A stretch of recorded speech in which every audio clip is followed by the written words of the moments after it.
It's really weird recording these because to stay in the frame, I have to actually like sit back so I can talk to you guys.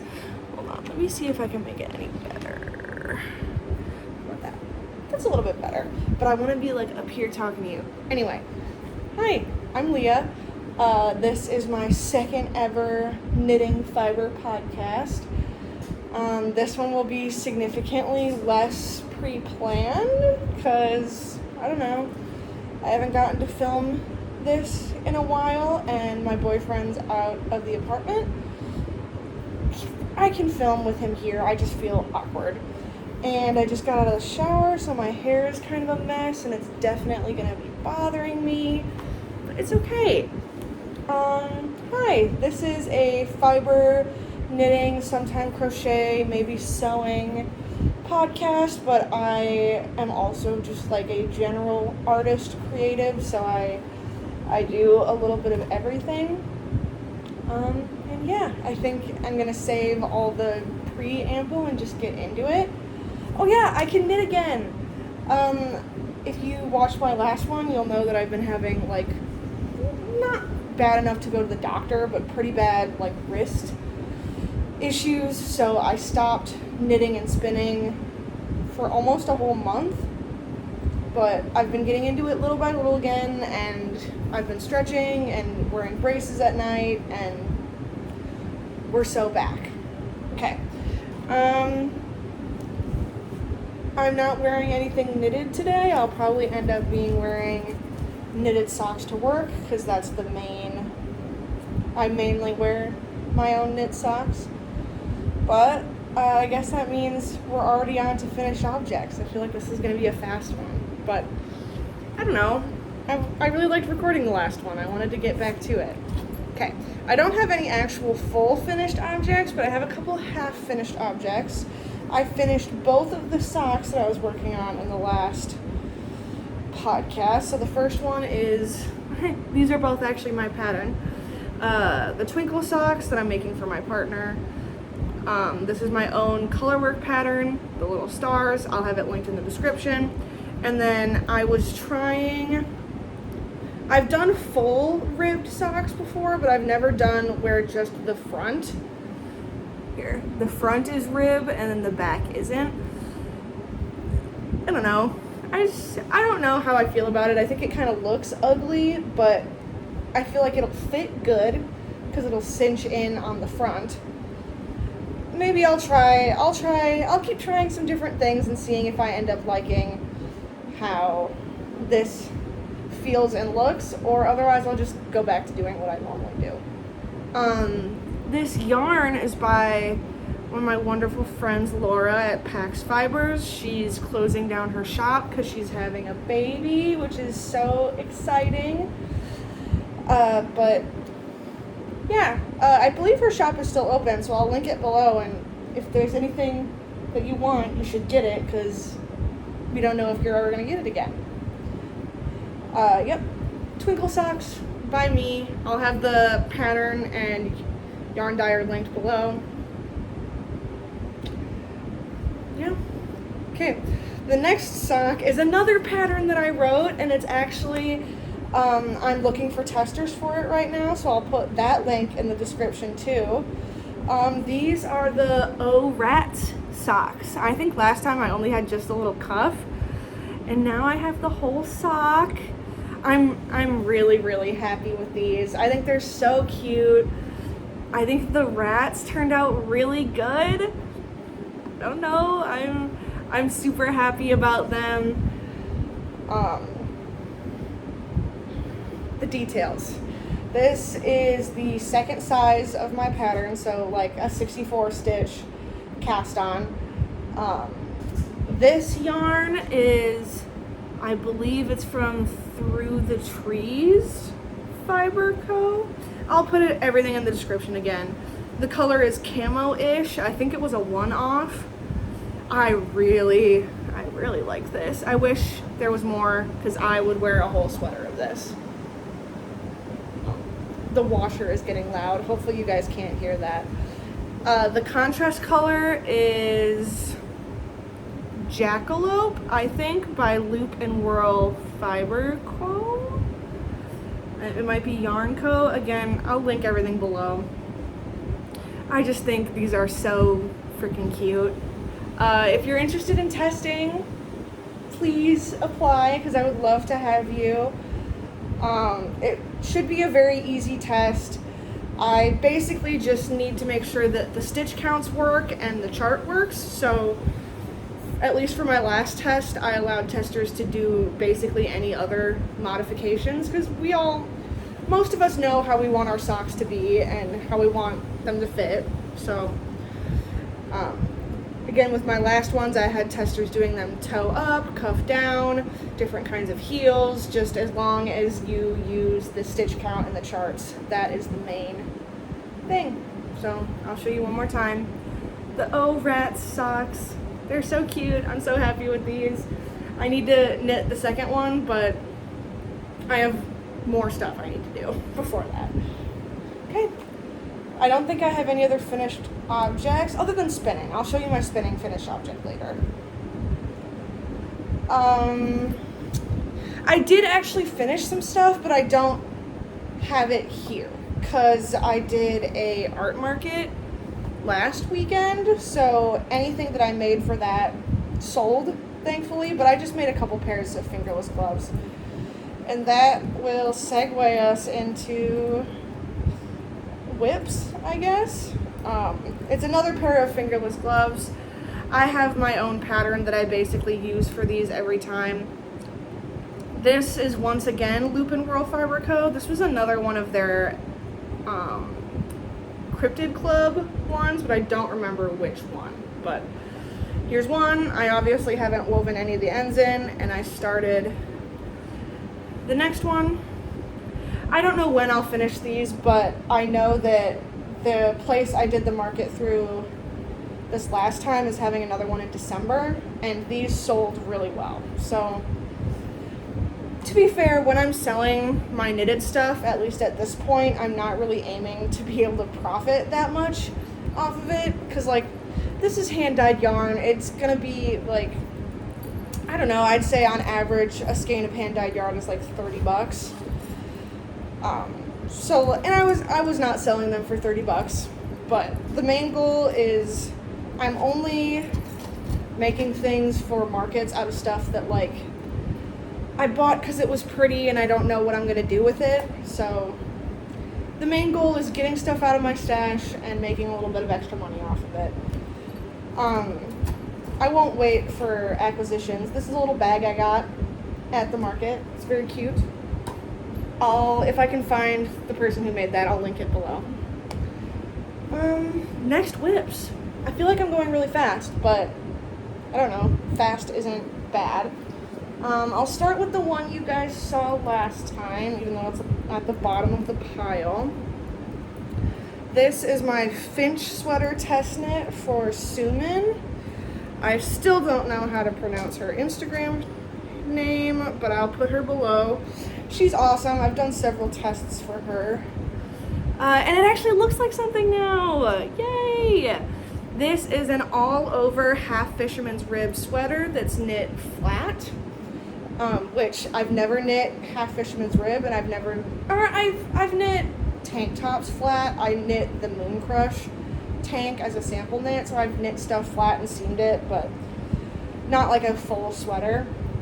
I'm having so much fun with this. It is slow going, especially since I had to take like a month off of knitting.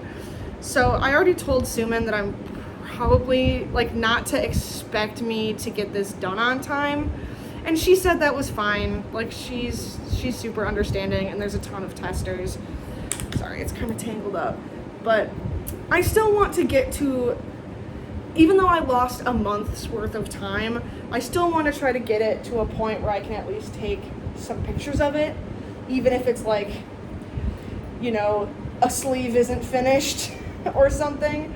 So I knit the back and front panels. It's at the point where normally I would join in the round, but I'm not joining in the round because it's knit flat. So I took a break and I'm doing the collar right now. This so far is the only modification I'm making, is I'm gonna knit it I'm going to do a double folded collar just because I prefer that. And I think Suman prefers her rib a little bit shorter than I do, but obviously that doesn't really change the pattern at all. I did that for the last pattern I tested for her, so not really changing the pattern, just little nods. After the collar is done, I'm going to switch to the sleeves because I am kind of playing yarn chicken. So, and I'm at the point, I've knit to the point where I can pick up the sleeves. So I'm going to do the sleeves. I think I'm going to do both sleeves and then continue on with the body. Because I don't mind a sweater being cropped, but if the sleeves aren't long enough, I will mind that. What else about this? It looks so nice. Like, I've learned that half fisherman's rib isn't my favorite, but it looks so nice. I'm really excited about this. This is knit with Drops Soft Alpaca Tweed.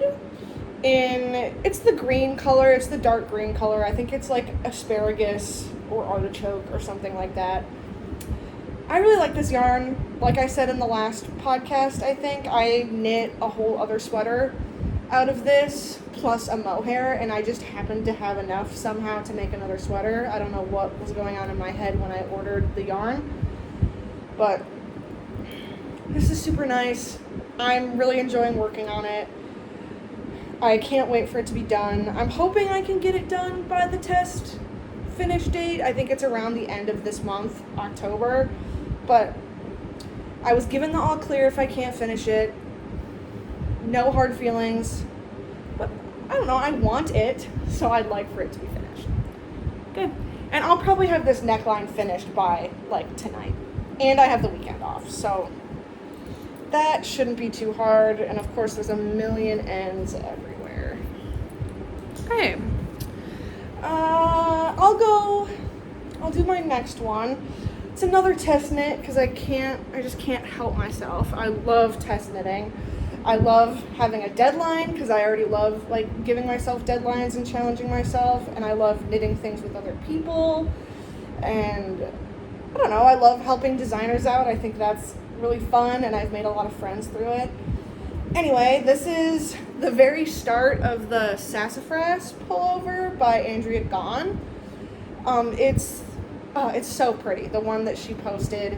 It's like it's the turtleneck, drop sleeve, split hem sweater, and I'm knitting it with this yummy alpaca I got at the Wisconsin Alpaca Festival.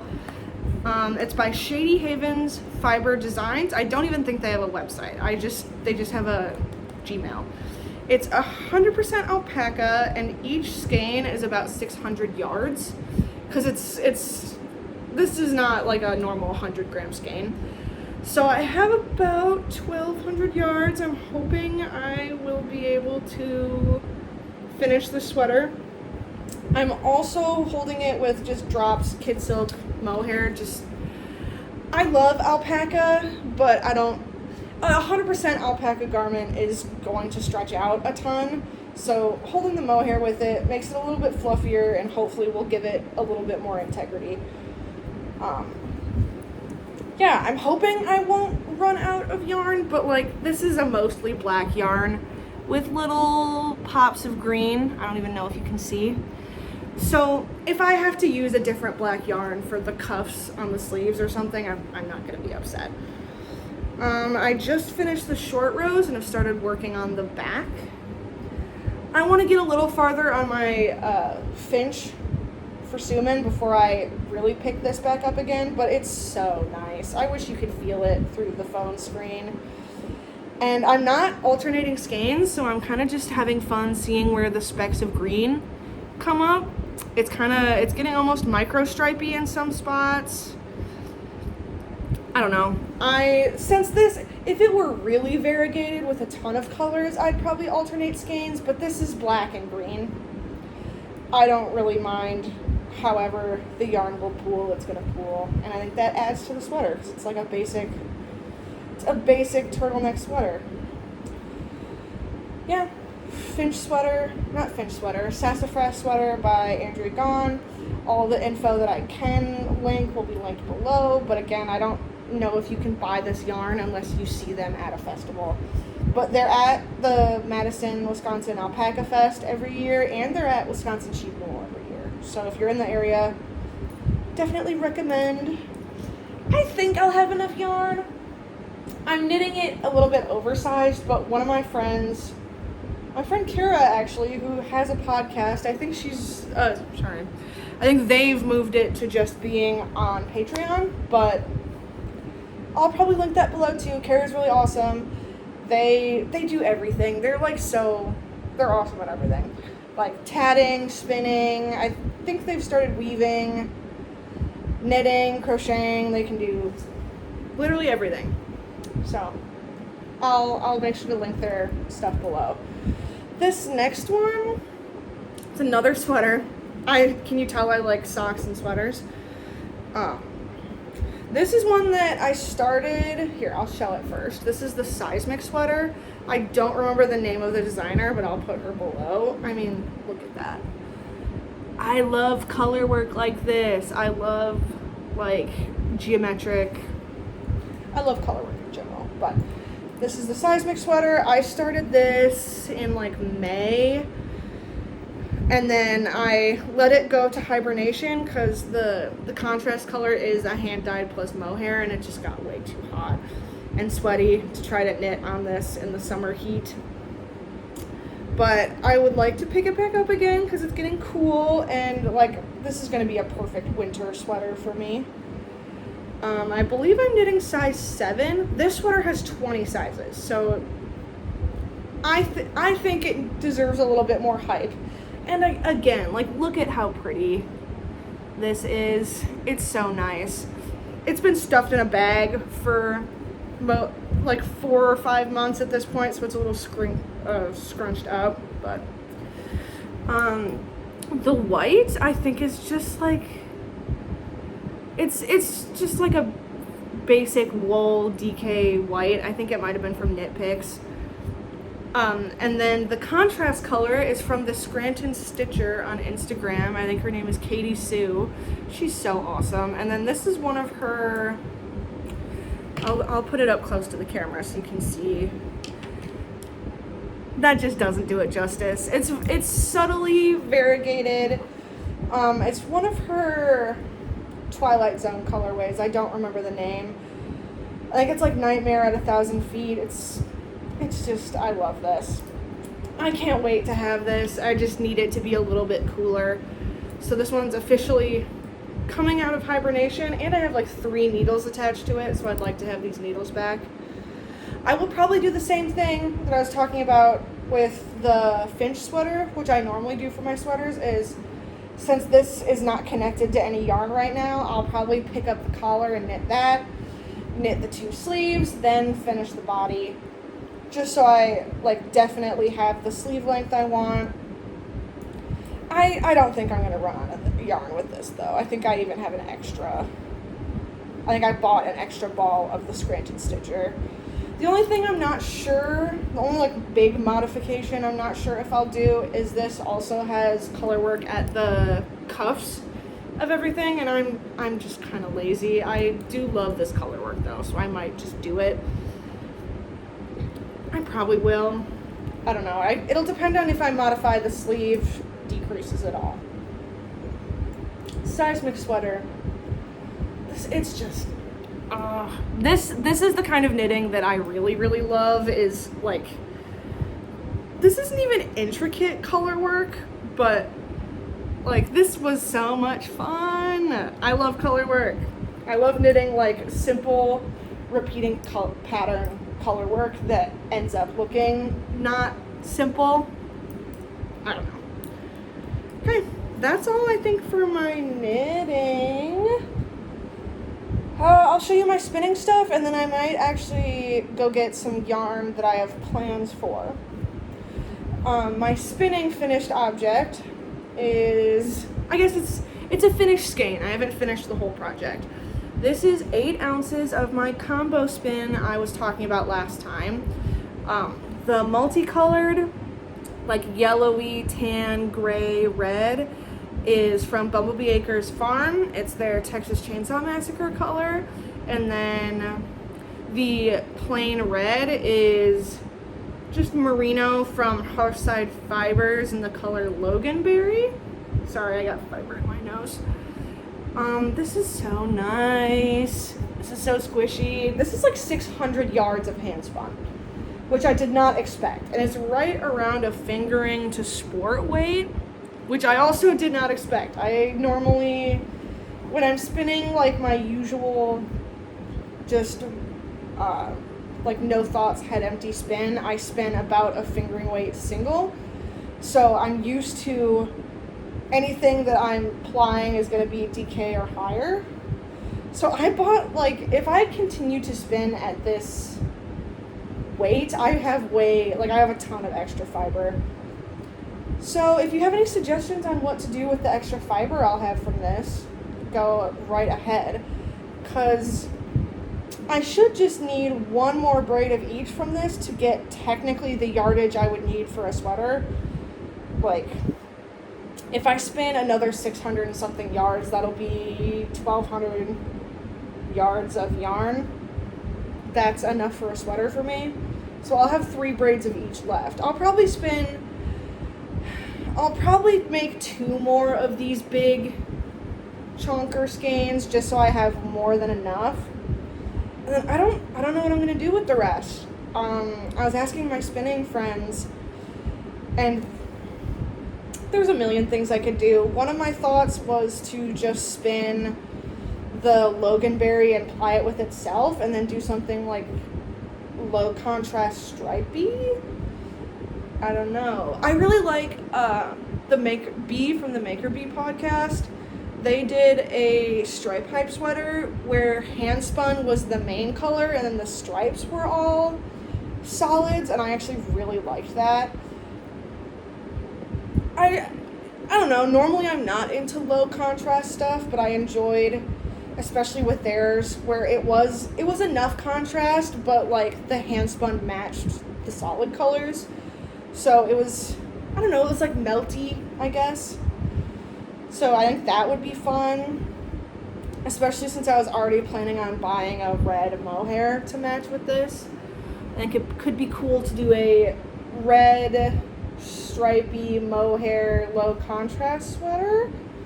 But then I don't know what I'd do with the leftover Texas Chainsaw Massacre yarn. Like, because, again, I think I talked about it in my last podcast. This, like, tan, gray, yellowy is not my colors, but I love the fiber. I love the movie it's based on, so I bought it.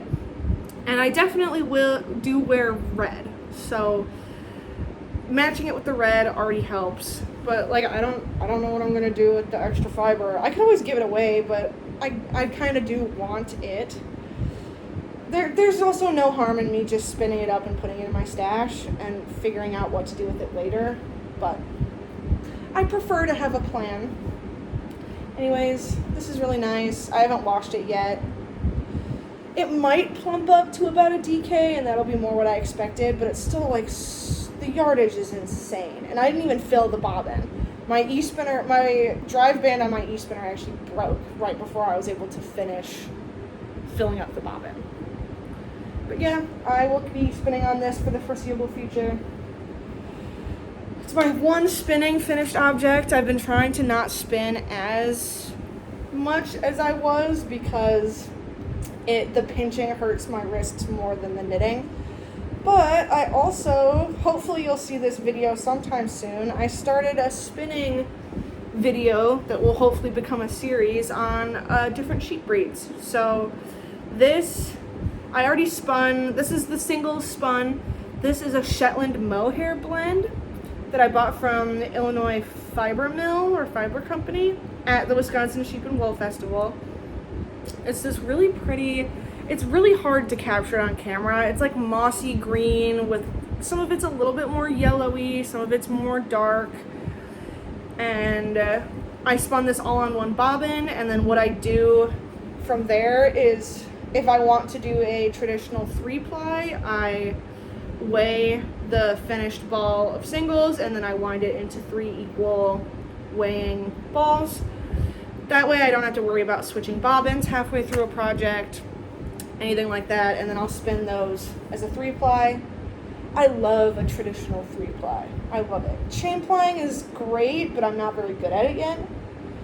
But that's for a different video where I'll put hopefully more of my thoughts. I have another bag of just Shetland to spin. I might spin something in between that though, because I'm getting a little bored of like solid colors. I've been doing a lot of solids lately. But I'm excited about that. Shetland is really nice to spin. Like I don't enjoy spinning merino because it's almost too smooth and soft, and Shetland is very soft and smooth without being difficult, I would say. So yeah, those are those things. Let me think. What else do I want to show you guys? Oh, plans. Hold on. I'm not going to cut this out because I just have to run to the other room. Okay.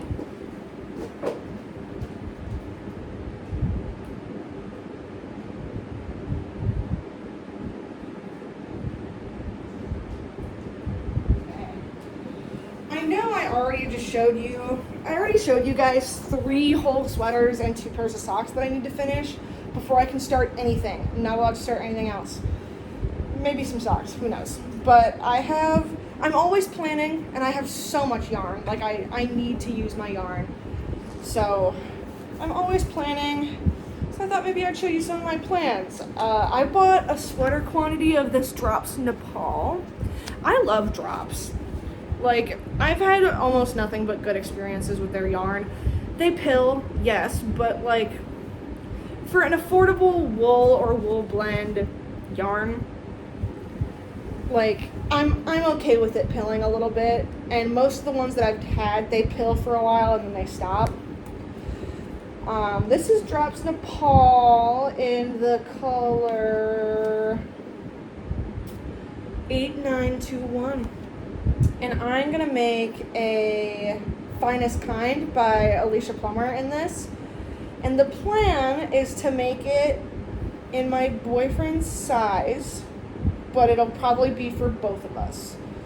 And I'm hesitant to make him a sweater, not because I think he doesn't deserve it or the sweater curse or whatever, but because, like most people that were born male, he's warm all the time, just so hot. And this is like a worsted weight yarn, so I feel like instead of making them sweaters at this point in time that are completely for themselves, I'll probably make some that are in a size that both of us can fit in, and then if he ever wants to wear it, he can wear it, and if I ever want to wear it, I can wear it. This is gonna be so nice. This is so soft. They also have very sensitive skin, so I never really know what yarn is gonna be good for them until I've knit with it and they can like actually feel how the fabric feels. But yes, I'm excited for the Finest Kind. It's gonna be really fun. I don't remember the name of the pattern that this is for, and that sucks, but this is Rowan Moordale. And this very nice like wine red, not normally the color that I pick out, but I have so much green, and red, dare I say, red looks great on me, so it's time for some red. This is going to be for a sweater by M Knits. I can't remember for the life of me what the pattern is called, and my phone is what I'm using to record this. So I'm not going to look it up on my phone. It's the really nice cabled one where it's a turtleneck. It's mostly stockinette with a panel of cables down the middle. And that's perfect for me because I love how cables look, but I don't really like doing them. So, and this is so nice. I've been wanting to try Rowan Moordale for so long. British wool and alpaca. I'm a rustic wool fan, so this is perfect for me. I really like this. It's not scratchy for me, but it's not the softest. I think it's a perfect mix of that alpaca and wool. And the cat's in my knitting bag. Hey, excuse me. No. they just can't go. Like, it's only been 30 minutes of not getting my attention, and they can't handle it. I will link the sweater in the description and maybe even put a picture in if I'm feeling crazy, but I can't decide what I want to do first. I think I want to do the finest kind first because I want something a little bit thicker. This is DK, which, like, I love knitting DK, but it's starting to get cold. I want like some thick new sweaters. Okay. I think that's all I have for you guys. I don't really have any life updates. I'm living and loving. My partner is going to be having a big surgery coming up, and I'm taking off work for that, so that should be interesting. I can't really tell how much I'm going to be taking care of him versus just being at home to make sure if they need any help I'm here kind of a thing. So hopefully that means a lot of knitting time, and I'll have more to show you guys towards the end of this month. Also, hopefully that video about spinning with Shetland should come out soon. I feel kind of weird about that one just because I'm like by no means a spinning expert. I'm definitely a fuck around and find out kind of craft person. Like, I don't normally check my wraps per inch. I don't know about the ratio stuff. I kind of just go by vibes. So I don't know if my little breed study series is going to be actually helpful to anyone, but I hope it's at least fun. Thinking about making a tier list towards the end of it and like making a video about a whole big tier list of a whole bunch of different breeds. But yeah, I guess if you're interested in any of that, let me know in the comments. Let me know what you're knitting or spinning or doing. I love hearing what people are doing. After this, I'm going to go back to watching a knitting podcast anyway. So I'd love to know what you guys are up to, if you're doing anything fun for fall, any fun fall cast-ons or projects. My other goal for this fall is to spin through a shit ton of my stash. I'm not buying anything new until Christmas at least, unless it's to finish a project or it's for a gift. So won't have any acquisitions for a while. I bought stuff since the last episode, but it's from the Wisconsin Sheep and Wool Festival. I kind of bought a ridiculous amount of stuff, and it's all put away. So I'm not gonna drag it all out and show you and not know the names of the people I got it from and all that stuff. You'll see it anyway. Okay. Thanks for watching. Hopefully this one wasn't super disjointed and like all over the place. I didn't have any notes, unlike last time. That's fine. Okay, the cat is scratching the carpet. I gotta go. See you guys next time.